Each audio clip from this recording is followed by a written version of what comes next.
on? There's a group of organizations that seem to get left behind far too often. Are they rich ones? Are they rich and big and famous, or the one The a rich, big, little and bit famous more? ones. Yeah, exactly. Yeah, right. No, I think it's the opposite end of the spectrum, that oftentimes the small medium business doesn't have IT, let alone security teams, and they're trying to figure out, how do we protect our business? That's even the ones that recognize that they need to protect their business, that they might be prone to some cyber threats that can impact their data, their processes, their customers, and ultimately the bottom line. And where do they go, Marco? I don't know. They cross their finger and they hope that they're never cross their get fingers. in trouble. Now, No, where do they they go? turn. I think, Sean, where do they go lately? They go to company that realize that that's a business, number one, and that's a need. It's a need for society. Actually, a lot of SMBs are, as they say, the core of the economy of every country, pretty much. They're not the one that shine on the news, but they're the one that run the economy and the society, and they give jobs to their families and the people that are in the community. So for me, that's number one. And luckily, there are companies now that they take care of that. I think we realize that in the industry. Yeah, exactly. So they do have options for security service providers, managed security providers, IT service providers, and those organizations are the ones that need to take solutions and bring them into the market. Sadly, and I've experienced this for decades now, the big players in the market tend to focus on the rich and famous companies that have tons of cash, and those solutions don't often fit in these small organizations, and they leave these IT service providers and managed service providers with a lot of trouble. And that's where Guardz comes in. And that's when people listening probably wonder, what are we talking about? People watching see Sarah and William on, and we're going to hear from them now. I had the chance to speak to Dor Eisner. We did a quick chat around MSPs and IT service providers, and how the Guardz AI-powered unified detection and response platform can help streamline security solutions for this small, medium business environment. And today we get to chat with Sarah Lampert and William Barr, because they have the feet on the ground, actually helping these service providers and bring the Guardz product into these small, medium businesses. Sarah, William, thanks for joining us. Thanks so much for having us. Thanks for having us. And we're all over the world today, and we're hoping to have a good chat to help our fellow service providers, IT service providers, get a better view of how your team and your solution can help them. Maybe a few words from each of you first about your roles. Maybe kind of describe your connection with the MSP community and IT service provider community. Sarah, we'll start with you. I actually think it makes more sense to start with William, and then we'll come to me after. Yeah, I think we can do that. And the reason why she says that is because I am an account executive at Guardz. So I am like kind of the front door for the MSP when they come to Guardz, kind of really understanding their needs and what they're looking for. And then I get to show them and tell them the Guardz story, kind of walk them through the platform, kind of show them all the bells and whistles, all the cool things we're doing, talk to them about some great features that we have going on at Guardz, and then really helping them get rolling and get started with the Guardz solution. And so once that happens, I pass them to Sarah. And, the customer success team kind of takes it from there. And just so you guys have it, let me kind of qualify myself a little bit. I have been in the MSP industry for about 5 years now. I started at some of those big name players you talked about earlier, whose name shall not be named. And then I've kind of bounced around a little bit, but I've always been in the MSP space when it comes to tech solutions at the vendor side. And it's so I have a lot of experience in dealt with MSPs from, emerging MSPs that are going from break fix to becoming a managed service seller, to MSPs that are acquiring and, other smaller MSPs and kind of eating up the market. And so I have a little bit of knowledge there. And yeah.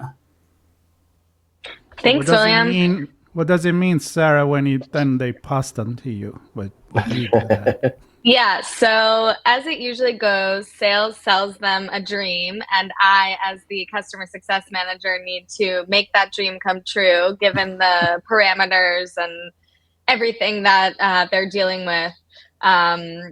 So we basically help them adopt the platform, make sure everything is working smoothly, and work on strategy. How are they going to grow? How are they going to position Guardz as one of their products in their tech stack to protect their small, medium businesses like we were talking about before?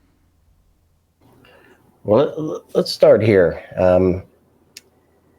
Because, William, you kind of touched on a couple points in terms of who these MSPs are. Mm-hmm. You have small startups that are trying to find their way, right? They probably have some tech background. They probably have some connections in a particular industry or sector. And then you have the larger ones that have been trying to find a way to take a lot of stuff and bring it all together into these smaller environments, which, by the way, can impact their own business, right? If they don't do that efficiently and effectively. So are you able to paint a picture of some of the MSP space? Where do things sit in terms of who they are, where they focus, other segments and things that you see in terms of categories or whatnot? I think it's so interesting. I think there's so many different ranges and varieties of different types of MSPs. And you have, again, like those that are coming from that break fix model and going into trying to sell managed services. And they're looking for a tool that can, provide them, ease of use, right? Because they're usually a one-man shop. They might have 2 or 3 other people that are technicians on the team. And they're, starting off getting all these smaller clients, and they may try to, go out and acquire a larger, a client of theirs. And it just becomes hard to manage all of that if you have like 4 or 5 different solutions, right?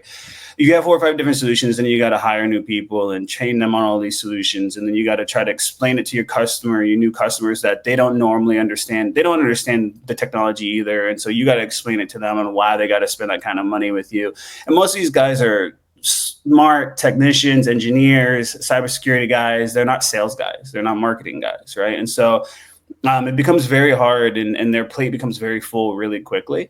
And so where Guardz, I feel like, kind of fits in for that type of persona is that Guardz simplifies, the amount of solutions they have to figure out and use and manage. Our customer success team helps them with go-to-market type conversations. They get marketing material from Guardz. They don't have to create themselves. And it becomes, when you have a partner like Guardz who is not just, focused on giving you cybersecurity, but it's also focused on the channel and that MSP partner and the success of that MSP partner, we invest and give them the tools necessary for them to grow. Then you have the middle-sized, right? The middle-sized MSPs, we call it the sweet spot, anywhere between 100, users under management to about 1,000, right? Those guys, usually what I'm seeing there is they have bought tools like the big name players we've talked about. They have maybe, even they're paying for a SOC, they're outsourcing maybe the cybersecurity. They could be focused on just managed IT, and they're thinking about, starting to sell cybersecurity services themselves, and so what I've noticed is you have different types of MSPs, right? We talk about the MSSP, but there's MSPs that may have a more of a security focus, or you might have MSP that may have more of a, hey, we do backup, we do, we provide you infrastructure, we can get all of your, employees the laptops they need and manage the laptops. But when it comes to security, they don't know anything about security. So there's different branches of the amount of security that they're providing, whether that's from email security or they're outsourcing it to a SOC team. And so those guys, when they come to Guardz and they're looking at Guardz for a solution, they're trying to find a way if there's a tool that's cheaper. It's usually because of the end user and the client. It's usually because they are dealing with a SMB that knows they need security but doesn't have the budget for it, right?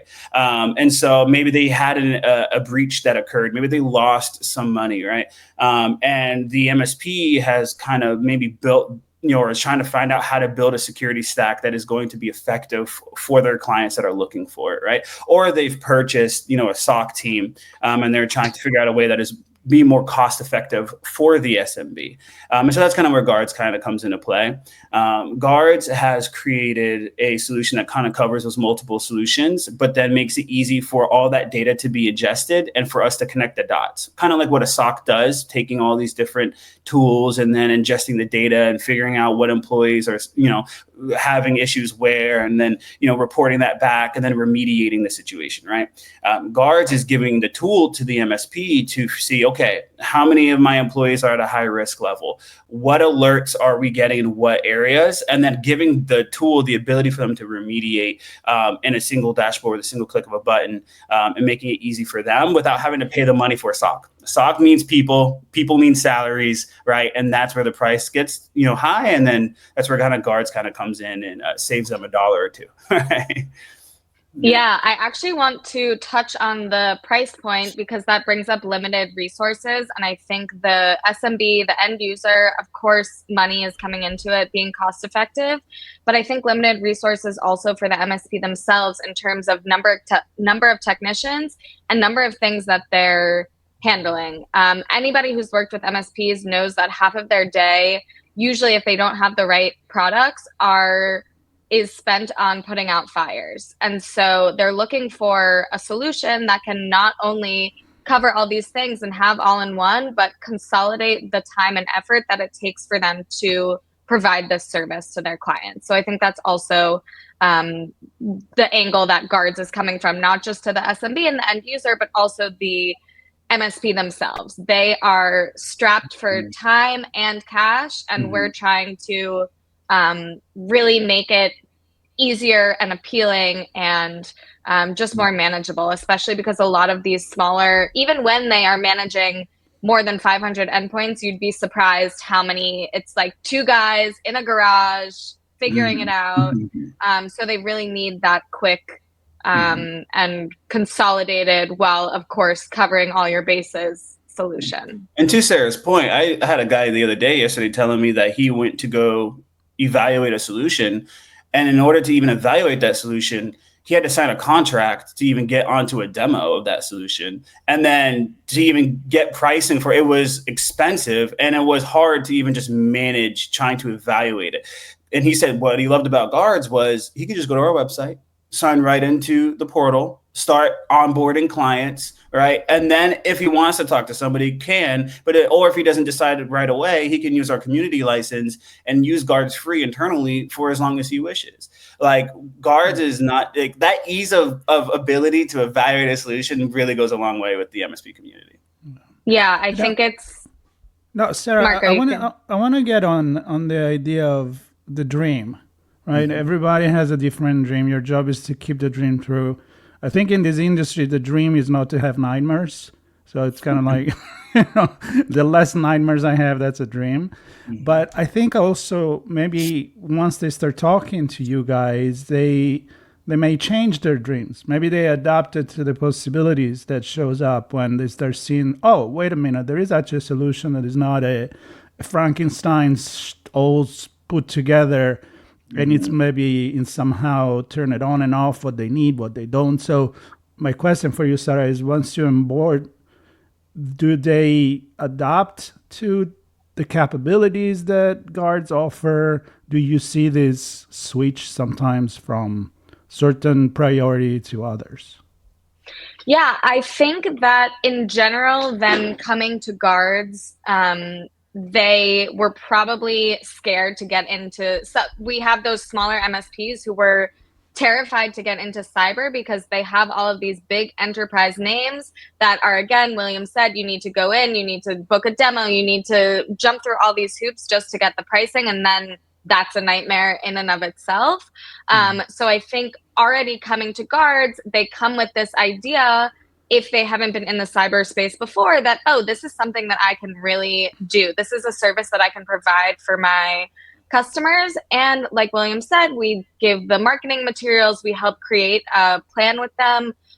So I think it really is just making it possible. There are people who come and they just want the solution for, they're switching from another cyber solution to Guardz and they want it kind of in the same capacity that they were using their previous solution. But there definitely are those people who come and realize the possibilities of getting into the cyberspace. It's not scary. You can also see our UI. It's very friendly. There's no black backgrounds like a lot of these enterprise products. So yeah, I think it's the possibility of making this dream a reality. Well, it's so many directions we can go here. Let's start with we're an MSP. We provide some of the core business services, right? So servers and CRM and maybe HR and payroll, and we help organizations stand up all those IT things, sometimes on-prem, probably mostly in the cloud for these organizations. How do they find Guardz fits into that mindset of how they're already working with organizations to get all these things in place?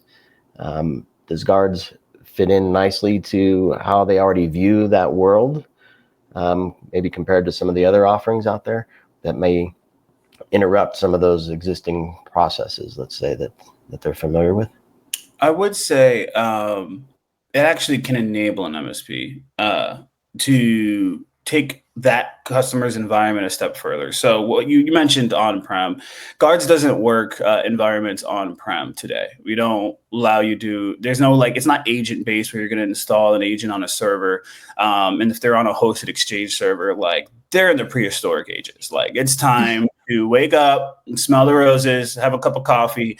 And so this enables the MSP to say, hey, let's get you into Microsoft 365 or Google Workspace, depending on their poison. And they can, go and say, hey, instead of you looking at an E5 now, because of Guardz, we can go and put you on a business standard. We can, which is a lot cheaper. And then with the Guardz solution, you're going to get all this layered security and save yourself a ton of money than having to jump straight into an E5 and thinking about backups and thinking about all these other things. And so I feel like when I tell MSPs all the time that are still dealing with the on-premise situation is, Guardz enables you to put them on trial. Let them get a taste of it, right? Show them the reporting, right? Because it's the MSP's job to also be able to communicate to a client, hey, this is what we're able to do for you. And it's hard to do that when you're behind a bunch of lights and wires in a server room. And so being able to put, Guardz into an environment and show them the reports that can be generated, it makes the conversation a lot easier, and it opens up the light bulb effect in the business owner. Yeah, I think also just to go back to how it fits in with everything is clearly lined out. If you're using the endpoint detection, you can copy the install link or use a script that you can just put straight into your RMM. We have integrations with PSA, ticketing, so it all kind of fits together. It's not supposed to be a separate solution that you kind of figure out how everything else is going to fall in. It's supposed to be more of a seamless platform that you can really just take everything out of it. Yeah, because Marco made a point basically about being flexible, and I think the larger name brand solution, I don't want to maybe say it that way, but the existing legacy offerings that are out there have been built over years and target the large enterprise, and those enterprise teams, even if they have other organizations that support them from a service provider perspective, they have resources to kind of fit stuff in and tweak the service and tweak their environment to kind of match up. When you get to the smaller medium business and this particular group of MSPs that are trying to serve them, the environments look a lot the same, especially if you're looking at 365 or Google. But the businesses are very different oftentimes. So you need the flexibility, but that flexibility shouldn't come with a cost of complexity, right? Specifically for the MSPs to manage their clients, and then ultimately for the end user who is trying to still run their business, because that's their dream, is just to run their business. So can you speak to the flexibility aspect of Guardz without that, I presume, doesn't introduce a ton of complexity as well? Yeah. Okay. Go ahead. No, William, you go. Okay. So yeah, no, I think Guardz, the flexibility of Guardz me is that you don't have to activate every control for every end user, right? So you might have a different environment, yeah, that is structured differently, but an MSP kind of, and I'm noticing this a lot with a lot of MSPs, is they're at a place where they're no longer really allowing the customer to dictate flexibility, like letting the end user dictate what they're going to take and what they're willing to pay for and where they're willing to have security and where they're willing not to have security. I mean, MSPs are at the point where they're not even taking clients that don't have cyber insurance, right? Like the MSP is smartened up and is taking back control and saying, hey, we're not going to work with you if you're not going to have X, Y, and Z. And so with that being said, I think Guardz is more so trying to equip the MSP and give the MSP the flexibility to turn off controls if necessary, and also give them a user price model versus a device price model, which allows them to really focus on adding it to their stack in a way that kind of makes more sense with the way that they're pricing it out to their SMB. A lot of technology companies today are charging per device, and then they're hard capping them on, you're signing up for this many users. What happens if you lose a client? Right? If you have where's the flexibility in them being able to adjust their contracts? And so what Guardz isn't doing that. Guardz is a bit of a consumption-based model. When I say a bit of, it's because there is a minimum requirement, but that minimum requirement is only based off of what the MSP chooses to help them get to a certain price tier, right? It's not required, right? It's something that's just, hey, if you want to save some money, commit to a higher number, right?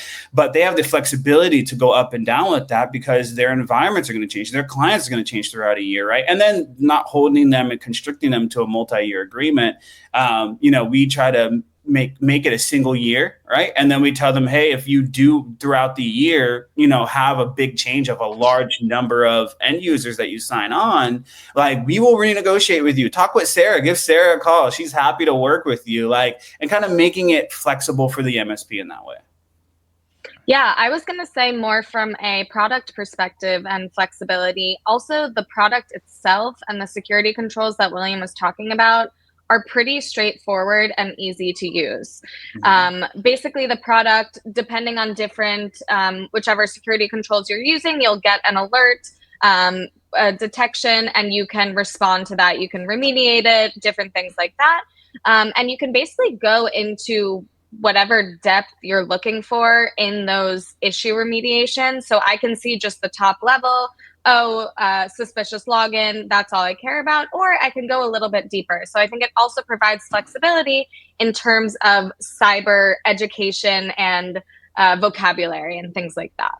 Yeah, I'm glad you actually went there because I'm thinking from a business perspective and marketing, right? You said you actually give tools to the MSPs to then go and fund their clients. So Sarah, how the conversation moves when these clients come to you, they like what William said, and then they're like, all right, now that we're here, we understand it's great for us. How do we translate this to actually to grow our business and make a better sales pitch and make a better branding for ourselves? Because I can see, you're not going to go and lie to your other to the other side, your clients, when you're not comfortable with the product that you have. So I feel like having this product, what do you give them? What's the conversation there, and how do you help them grow? Yeah, definitely. I think that the number one thing that I usually advise my clients is, yes, you're using Guardz, and Guardz is providing you with all of these controls in one place that you didn't have before. But at the end of the day, you're providing your own services. You are selling yourself, and you are selling your cybersecurity protection. And you can use the security controls that Guardz has and all the bells and whistles, like William mentioned earlier, to kind of lure them in. But at the end of the day, you're selling your own services. That being said, we do have things like our prospecting report, which allows you to scan the external domain.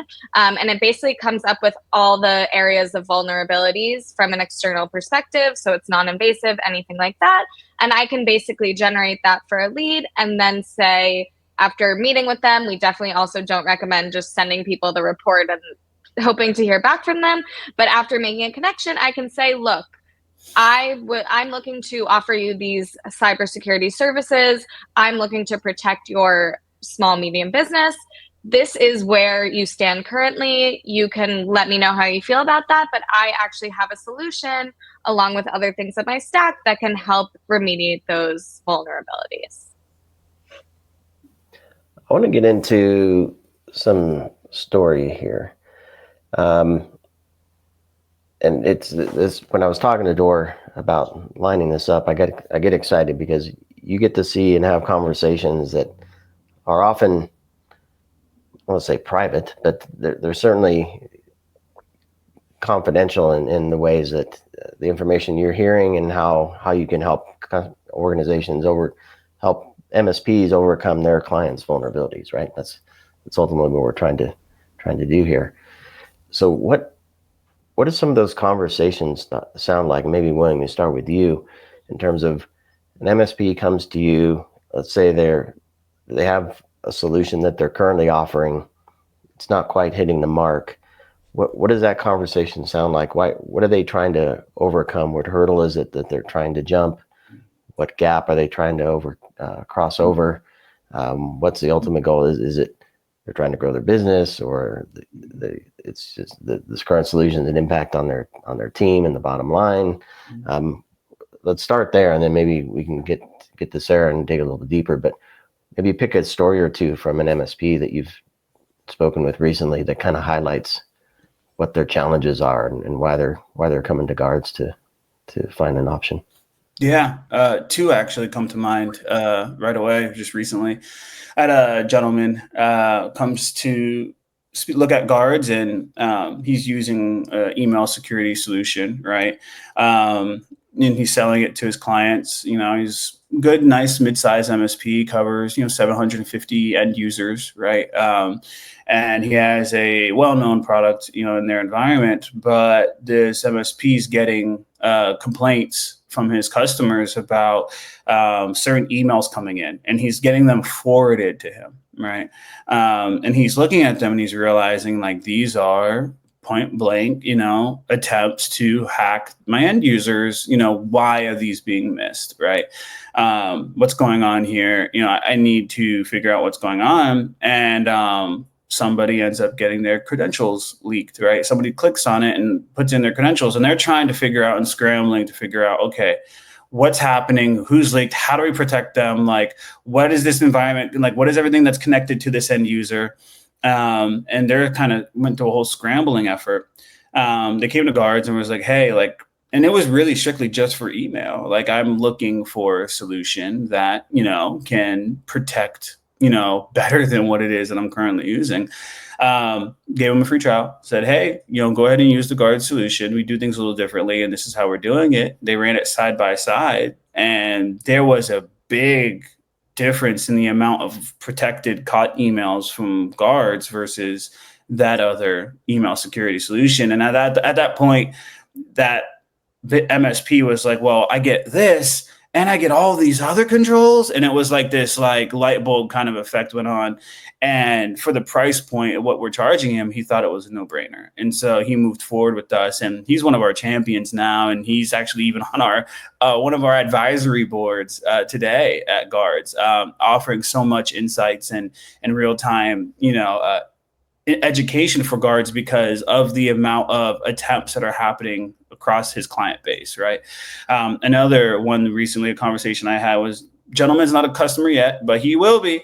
And he basically came to me because he had a breach, and this breach was different, right? This breach was something that seems to be new in the space. That we're seeing a lot more. And this happened because an end user basically had their device hacked, right? Somebody got into their device. Now, this wasn't a work device or a device that had an agent on, right? This is a home device. This end user logged into their 365 on this device. This device then was able to get access to their 365 and set up, basically they were forwarding conversations, emails that were coming in that had anything to do with customer invoices and paying out money. And they had those conversations forwarded to a hidden folder within the 365 account. So it's not going externally. That end user, that hacker was hiding the emails within the inbox. And so, and then basically, looking and trying to scam them out of a lot of money. So this gentleman came to Guardz and was looking to understand how Guardz is looking to protect and how we're protecting the user level at the 365 level, right, versus the device level, and then how we're even looking at suspicious mailbox rules, how we're looking at suspicious logins, and then how Guardz is going to help protect and remediate them in that way versus what they thought was protection enough by having a device agent on just their work laptops. And Sarah, to you, once they realize the solution is going to give them more, maybe a little deeper protection, broader protection, let's not forget that a lot of them they're not cybersecurity experts. Your team is, right? And then even further down the line, the end user, customer, less of a security expert. So the sending emails and dropping reports and not having communications between the customer, the MSP, and yourselves, can leave a lot of things open for misinterpretation or mismanagement or what have you. So how does when Guardz gets involved and you're working with them to get this all set up and running and operational, how do you help the MSP understand what's going on? Not just have a tool in place and off they go, but a constant connection with you and a constant connection with their customers to kind of make everything work well and to bring confidence that it is actually working well. Yeah, sure. So I will say there's definitely a range. Again, some people come and they have cybersecurity experience, and while they are not necessarily familiar with Guardz as a platform, they understand the gist. They know all the relevant attack vectors that we are working against, and things like that. And then there are people who, again, are coming, they were sold this dream, and now they're trying to understand what's actually going on. So from our side, we do onboarding with them. I go through the platform. I encourage them to get everybody on trial. That's something that I didn't mention earlier, but every client that they bring on as a trial has a 14-day free trial period. So they can also just play around with the platform. I am somebody who learns from experience, and you can read as many help desk articles as you want, but to actually play around is the most important. And then I ask them how things are going and how it's going selling the solution and their business in general. And if they tell me that they're having trouble, I encourage them to tell me how they're selling themselves, how they're pitching Guardz, and then we can kind of work from there. Again, if I see that they're pitching Guardz as the platform and not their own services, I'll try and reframe that. And we also constantly have webinars on our LinkedIn Live. We're planning now, our customer success team is planning a how to sell Guardz webinar for the beginning of next year, which is very exciting. So we also have continual learning opportunities. And of course, all of my customers can always reach me. We have chat. So there's really no reason that somebody wouldn't be getting the help and support that they need. Yeah, that's really cool. And how does it go still, you, Sarah? Do you get questions, suggestions, kind of like a suggestion box that while you have this conversation, you figure out that, hey, maybe this is a good idea to implement. So is that a feedback loop that then comes into the product while you're doing this? Definitely. I am constantly passing along feedback from my customers to our product team. And that goes directly into planning for what's coming up in the next quarter, the next 6 months and the next year. So definitely that's really important. And I think that's also a strength of entrusting cybersecurity with Guardz, as it is a newer company. And so that means that while our security is advanced and secure, we're also a startup. And so we are flexible in terms of the direction that the product can go and features that we hear that are really necessary for MSPs. So I think that's also definitely a plus, to feel like as a customer, you have a say. And whenever we pre-release things, we have a beta program. And so there's really a lot of communication and I'd say collaboration between our customers and ourselves and the product team. I love that. I love that. And now the last question, I have to throw it in there. AI. William, I mean, the way that I feel sometimes the big companies, they've been there for a long time. There was a time where, well, you know, we have the market. Who cares, right? I mean, we're doing a good job, good enough. We're retaining the clients. We're doing okay. Now we need to customize. We need to look at the future, and we need to know that this company are not going to come with you, and then 1 year from now they're going to have to go through the process again, and change it because Guardz is not delivering what the future need. So the question AI and a constant development, is this something that help you to make the sell? Because I know you guys offer this. That's why I'm asking.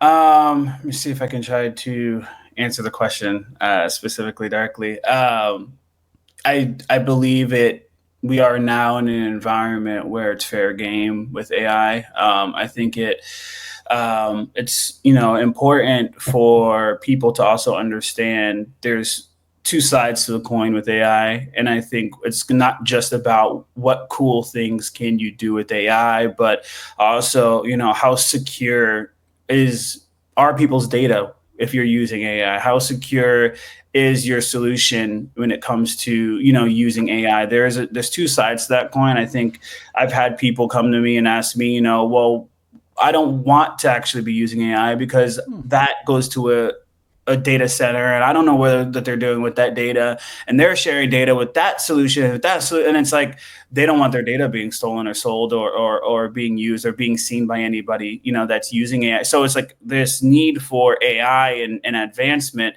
is also going to create a need for more regulation and security, right, from companies that are going to compete within that space. And so, however, I do believe it is a tool that allows companies to, create more advancements with their solution and connect more dots with their dream. We talk about a dream on this, in this call. And because of AI, I think a lot of dreams are now possible that otherwise wouldn't have been, right? Guardz goal of showing a MSP, hey, like this is what we're seeing. We're predicting now with AI that this person is high risk and they're likely to get attacked in this way. We're connecting dots that otherwise an MSP would take very long time on their own to manually figure out, right? And so it's such a fine line still. And I think I'm excited to see what's to come of it, right? And not just AI, but this level of like computing, the supercomputing that is occurring in the space. And I'm excited to see what's to come. And I think it opens up for fair game, and it's going to be fun to see what happens. Yeah. Well, sticking with the dream as we kind of wrap up here, and maybe Sarah, this goes to you. Where do you see your partners finding the most success, and how do they measure that success? Do you see growth from multiple MSPs that they come back to you and say, we're able to do 10 times the number of clients because we've streamlined the processes and we're not putting the hair on fire of all of our team members because they're scrambling with a bunch of stuff. Maybe some success stories of what success looks like and how they measure it. Yeah, sure. I think in general, and this isn't a specific statistic or anything, but I think it is the ease of mind that our customers know that their end users are protected and everything is straightforward for them. I think that is grossly underestimated in terms of the ease of use when you use an all-in-one platform like Guardz. And in general, yes, I think definitely I see clients going after a bigger clientele and trying to really build their business. And I've definitely seen clients who are now moving out of the space and moving into further than just an MSP. So I think it's both expansion, but I think it's also a confidence in knowing that you are providing your customers with the best solution for them and for their wallets and everything like that.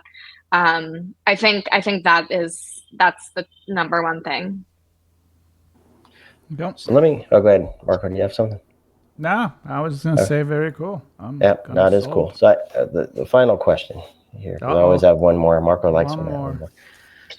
So we've been speaking to the MSP community, IT service provider community here,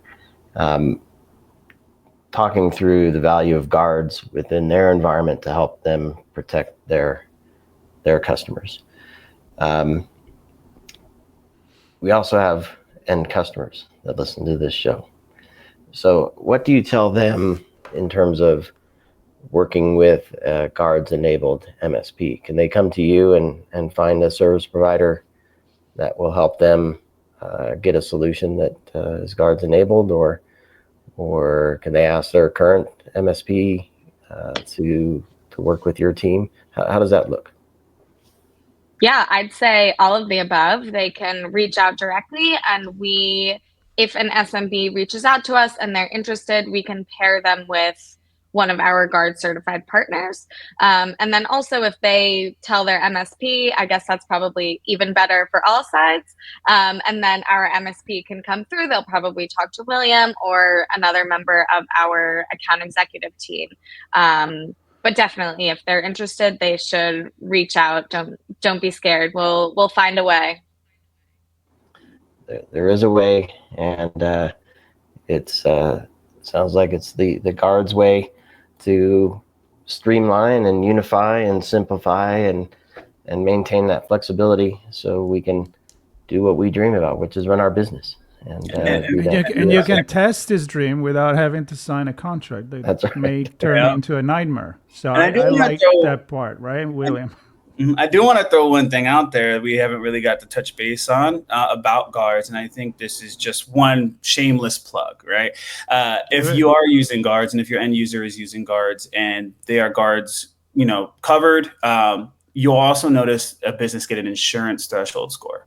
As that business gets more coverage, you are meeting issues for them, we see that score get to a certain point in that threshold, they can qualify for cyber insurance through Guardz. We are approved in most states in America, right? And so if you go through that process, we make it easier for your end user to be qualified. We cover from $500,000 up to $3 million in coverage, and it's our pretty affordable. Anywhere between $900 to $1,700 annually is what we're seeing. So we just make it so much easier for the MSP to get their end users cyber insurance, and I think that's something I didn't want to not share with the team today. That sounds like a whole conversation. It's a whole other conversation. We don't have time for that, but so by the way, you're buying this, you're also getting an entire other product that maybe you would have just bought that. But wait, there's more. Wait, there's more. Right. I think we'll talk about that one day. I think it demonstrates the maturity of your team and the idea that you're here to help raise the bar across the board. And cyber insurance is certainly a piece of that puzzle to raise those tides. So, well, with that, I want to thank you, Sarah and William, for joining us today. Of course, MSPs have their own views and stories, and I encourage everybody listening in that world to connect with Sarah and William and see how Guardz can help you with your business. And if you're looking for a solution through an MSP, try the different ways that we talked about here, and connect with Guardz and Sarah and William as well. So thank you both, and thanks everybody for listening and watching. this brand story here on ITSP Magazine from Guardz. Hopefully many more, maybe cyber insurance. I know there's an announcement that crossed my feed this morning today as well. Who knows, maybe we'll have a chance to talk with that person in the new role. But a lot of cool things coming from Guardz, and I encourage everybody to connect with the team there. So thanks everybody for listening, watching. Thanks, Sarah and William. Thank you. Thank you so much. Thank you, everybody. Appreciate it.